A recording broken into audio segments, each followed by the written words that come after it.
신의 한 수의 구독, 좋아요 버튼을 눌러주세요.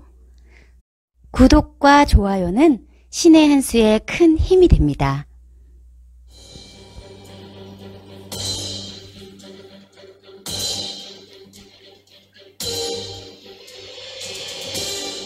안녕하십니까, 신의 한 수의 우동균입니다. 지금 이 대한민국의 차기 대권주자로서 유력하게 거론된 인물, 바로 이낙연 국무총리입니다. 황교안 자유한국당 대표와 함께 지금 1, 2위를 앞다투는 그런 상황이지 않겠습니까? 그런데 이 이낙연 총리, 한간에는 총선에 출마할 것이다, 아니다, 총선 출마하지 않고 바로 대권으로 가려 할 것이다 라는 의견이 분분한 가운데, 보도에 따르면은 아마 총선은 출마하지 않는 거 아니냐 라는 지금 그런 내용들이 나오고 있어서요. 자세한 이야기 홍철기 사회부장님과 나누도록 하겠습니다. 안녕하세요. 안녕하십니까. 네, 이낙연 국무총리 정말 유력한 대권 주자 중에 한 명, 그리고 여권에서는 지금 1등 주자지 않겠습니까? 그런데 이러한 지금 이낙연 총리가 총선에는 출마할 생각이 없는 것 같다, 이런 지금 보도 내용이 나오고 있어요. 아마 본인은 대권 욕심이 많은 것 같습니다. 무슨 말씀이냐면요, 얼마 전까지만 해도 사실 황교안 대표와 함께 1, 2위, 대선 선호도 1, 2위를 앞다퉈 가던 그런 선두주자 아니겠습니까? 현재 문재인 정권의 총리로서 지금 일을 하고 있는데요.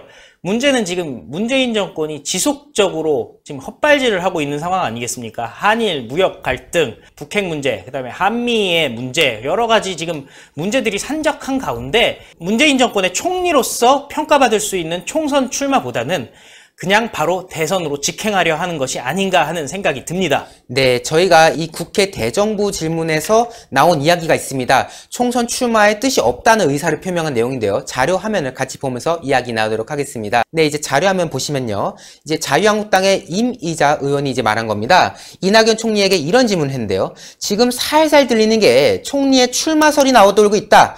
21대 총선 출마하겠느냐 라고 이제 대정부 질문에서 물어봤습니다. 이것에 대해서 총선을 말씀하시는 거냐, 현재로서는 계획을 갖고 있지 않다 라고 이제 잘라서 말을 한 상황이었는데, 계속해서 근데 이미자 의원이 물어봐요. 앞으로 바뀔 수도 있느냐, 그러니까 이제 지금은 계획이 없다지만 혹시 나중에 뒤집힐 수도 있겠느냐 라고 물어보니까, 제가 계획을 세울 처지는 아니라고 판단하고 있습니다 라고 대답을 했고요. 그러면은 대통령이 나가라면 나갈 것이냐 라고 물어보니까, 그러시기 하겠습니까 라면서 또 가볍게 맞받아치는 그런 상황이 있었습니다. 그러면서 한간에 들리는 이야기에 의하면 대통령께서 굉장히 까칠해졌다 하더라, 총리가 보기엔 건강이 어떠신 거 같냐 라고 물어보니까, 이번 월요일에 점심을 같이 했는데 전혀 그런 걸 못 느꼈다, 평온하시다 라고 하면서 이제 또 맞받아쳤던 상황인 거고요. 총리께서도 까칠해졌다는 얘기가 있다 라고 이제 또 질문하니까, 저는 원래 까칠한데요? 라고 하면서 또 아주 가볍게 맞받치는 이제 그런 상황이 있었습니다. 이낙연 국무총리가 굉장히 이제 이미자 의원과의 대화를 통해서 총선에 대한 뜻이 없다라는 의사는 밝혔습니다만은, 글쎄요. 어쨌든 대권주자로 가는 과정에서, 물론 아무리 이전에 국회의원 경험이 있었다 치지만은, 그래도 총선을 통해서 국민들의 심판을 한번 받아야 되는 거 아니겠습니까? 여기서 포인트가 좀 나타났네요. 대통령이 나가라고 하면 나가겠느냐. 사실 이게 굉장히 중요합니다. 전에는 이낙연 총리가 어떻게 얘기했었냐면은, 당이라든지 여권에서 나가라고 한다면 자기는 나가겠다라는 그 뜻을 비춘 적이 여러 번 있거든요. 그런데 이번 같은 경우는 대통령이 나가라고 하면 나가겠느냐, 그러시기야 하겠습니까? 무슨 말이냐면은 대통령도 자기한테 나가라고 안 할 것이다, 이렇게 선을 긋는 그런 형태를 보였고요. 네. 또 대통령이 까칠해졌다고 한다 그랬더니, 아니, 대통령 까칠하지 않습니다 라고 얘기를 하면서, 그런데 총리께서도 까칠하시다는 소문이 있다 했더니, 저는 원래 까칠합니다 이렇게 얘기를 합니다. 네. 사실 굉장히 좀 일반의 생각과는 대비되는 형태인데요. 이낙연 총리 하면은 경험이 많고, 또 어떻게 보면은 이제 안정적인 국정 운영을 한다라는 인식이 지금 좀 있지 않겠습니까? 그러니까 이미지가 그렇다는 이미지가 말씀이시죠. 그렇게 돼 있거든요. 네. 사실 워낙 문재인 정권에서 예를 들어 임종석이라든지 뭐 김상조라든지 이런 사람들이 워낙 지르는 형태다 보니까, 상대적으로 이낙연 총리가 중심을 잡는 듯한 그런 포지션을 갖고 있고, 그래서 사람들한테 인기가 많은 부분도 그런 부분인데, 그 본인이 스스로 까칠하다고 얘기를 합니다. 무슨 얘기냐면 스스로 어떤 선을 긋는 거죠. 지금 대통령은 까칠하지 않지만 나는 까칠하다. 그리고 본인이 얘기한 게 있죠. 대통령이 그렇게 하시기라도 하겠습니까?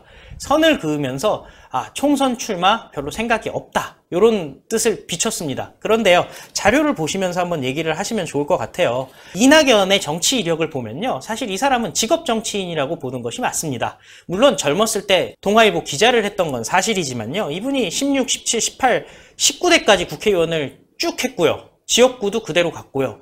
그 지역구를 기반으로 해서 결국은 전남도지사까지 했습니다.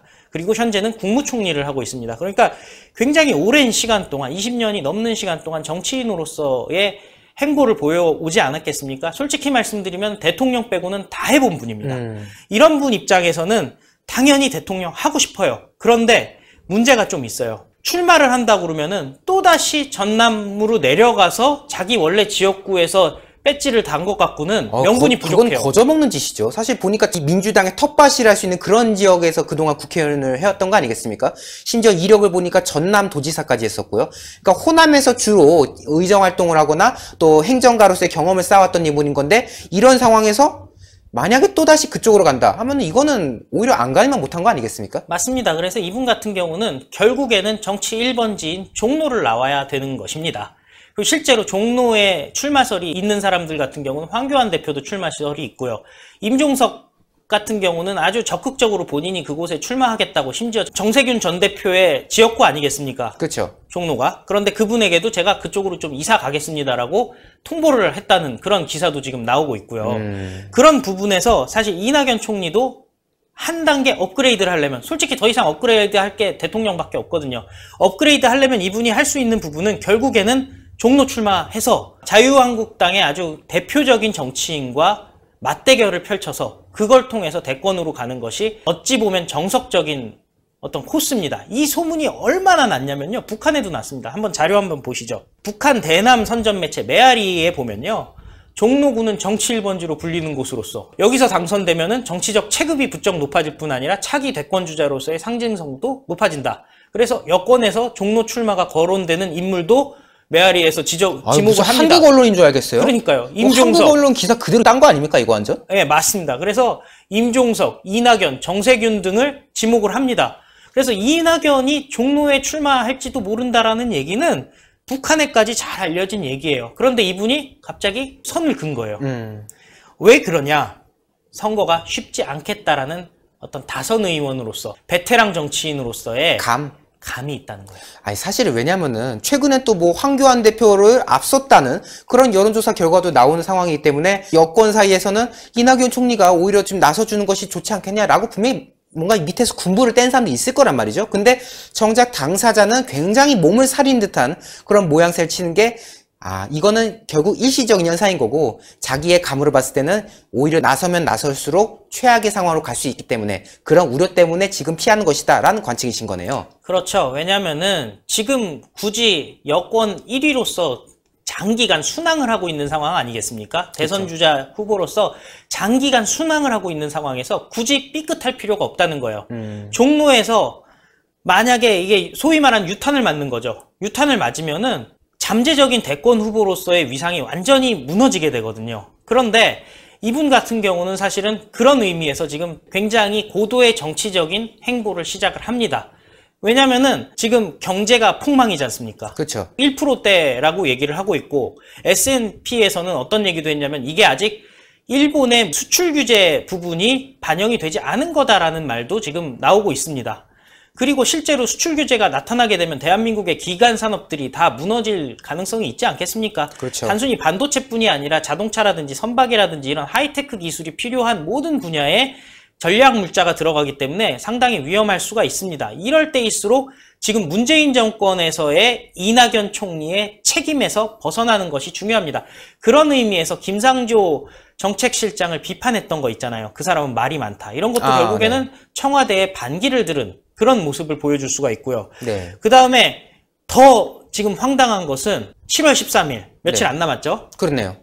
해외 순방을 나간답니다. 또 갑니까? 나갑니다. 뭐 대통령도 많이 나가고 총리도 뭐 나가고 해외 순방하는 게 거의 뭐 무슨 취미인가 봐요. 다들 뭐 해외 순방을 왜 이렇게 자주 가는지 이해할 수가 없네. 심지어 강경화 외교장관도 어제 떠났지 않습니까? 아프리카로 갔지 않습니까? 그런데 이 이낙연 총리도 아시아 순방을 떠난다는 거예요. 아시아 순방? 순방. 얼마 전에 대통령 가지 않았습니까? 그래서 말씀을 드리는 거예요. 아, 자료를 그렇습니까? 보시면서 말씀을 하시죠. 예. 7월 13일부터 21일이니까 8일간이에요. 아우, 길게도 가네. 강경화 장관이 네. 7월 11일부터 16일간 해외 순방을 하니까요. 네. 사실 그 일본과의 무역 전쟁 상황에서 국무총리와 외교부 장관이 동시에 며칠 동안 자리를 비우는 일이 벌어집니다. 아, 그렇네요. 그러니까 전쟁에서 장군이 있어야 되잖아요. 장군이 외국으로 도망친 상황이에요. 그런데 보면은 여기서 얘기하는 지금 의미라는 게 신북방, 그 다음에 신남방 외교의 외연 확대라고 얘기를 하는데 아까 말씀하셨던 문재인 대통령이 4월 달에 갔던 거는 신북방 3개국을 간 거거든요. 그런데 이번에 2개국을 더 해가지고 5개국으로 완성을 하겠다. 중앙아시아 방문 5개국을 완성하겠다. 뭐 이런 얘기를 하고 있는 거고요. 네. 이번 대상국이 방글라데시, 타지키스탄, 키르기스탄, 카타르인데요. 사실 테마가 없어요. 뭐가 공통점이란 게 딱히 없는데요? 딱히 없어요. 권역별로도 묶이지가 않고요. 방글라데시 같은 경우는 그냥 단순히 경제 협력을 하러 간다는 얘기고, 그렇죠. 타지키스탄이랑 키르기스탄한테는 우리나라가 원조해주러 간다는 얘기예요. 그래서 솔직히 우리나라가 원조해주러 갈 때는요, 굳이 총리가 안 가도 돼요. 우리가 아쉬운 소리 할 땐 높은 사람이 가서 아쉬운 소리를 해야 되겠지만은, 우리나라 돈을 원조해준다고 했을 때는요, 그냥 아무나 가도 저쪽에서 고맙다고 해요.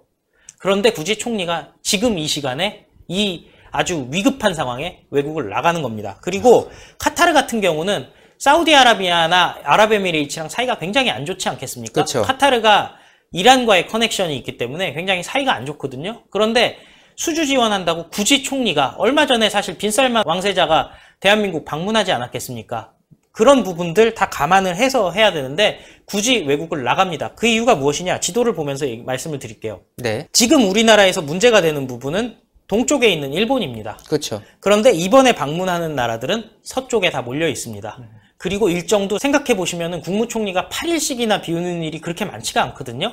전쟁이 벌어졌는데 또 8일까지 비워야 되겠습니까? 특히 이 사람이 21일 날 돌아온다는 거 아니에요. 그런데 7월 18일이 어떤 날이냐면은 일본이 협상 시한으로 내세운, 그죠? 네. 그날이에요. 그래서 그날이 넘어가게 되면은 2차 규제가 발표될 수가 있어요. 아, 그렇죠. 그 분기점이 또 한 번 있지 않습니까? 예, 소위 말하는 1차 분기점이 7월 18일이에요. 그런데 그쵸. 7월 18일에 대한민국 넘버2 국무총리가 대한민국을 비우고 있다는 거예요. 그럼 중요한 결정에서 배제되는 건지 아니면 본인이 직접 그 결정을 하지 않기 위해서 발을 뺀 건지 그걸 생각해 봐야 되거든요. 저는 참 이게 너무 심각하다고 보여지는 게 뭐냐면요. 뭐 대권주자다 뭐다 해서 일부러 이렇게 광폭 행보를 하려는 건지 뭔지 모르겠습니다만은 어쨌든 지금은 위기 상황이지 않습니까? 네. 근데 외교부 장관은 도대체 무슨 생각인지 아프리카로 가고 있고 지금 총리라는 사람도 대통령과 함께 그 일본 문제와 관련해서 맞서 싸워야 되는 그런 입장인 건데 지금 또 뜬금없이 뭐 보니까 동선도 되게 복잡해요. 뭐 가까이 있는 것도 아니고 다 여기저기 흩어져 있던데 8일 동안이나 자리를 비워서 하면은 컨트롤 타워는 도대체 누가 하는 건지. 어쨌든 국무총리도 정부에서 최고의 책임자 역할 아니겠습니까? 근데 지금 정부 책임자를 맡아야 될 총리는 지금 방글라데시다, 뭐 기르기스탄이다 이런 데 지금 다 빠져나가면 도대체 일본 문제는 누가 해결합니까? 정말 어처구니가 없을 따름이네요. 사실은 지금이야말로 이낙연 총리가 본인의 실력을 보여주고 싶으면 일본을 날아가야 되겠죠. 그러니까요. 지금 삼성전자의 이재용 부회장도 일본에 가 있지 않겠습니까? 이재용 부회장 같은 경우 일본 내에서 동분서주하면서 지원을 얻기 위해서 지금 노력을 하고 있는데요.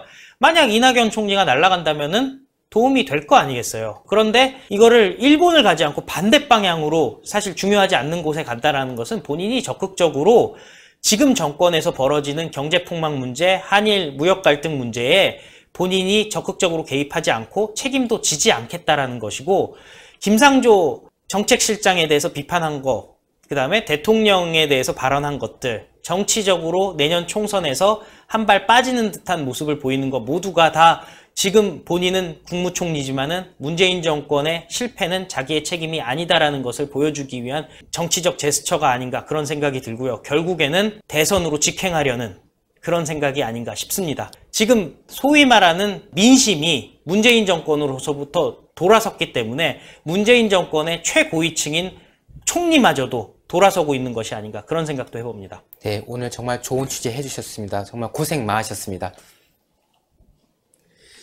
네, 이낙연 총리 뭐 대권 주자로서 행보를 하는 건지 아니면 정말 국가를 위해서 행보를 하는 건지 솔직히 저는 좀 헷갈리려고 합니다. 해외 순방이 잘못된 것은 아니죠. 하지만 지금 현재 위기가 있는 곳은 일본이지 않습니까?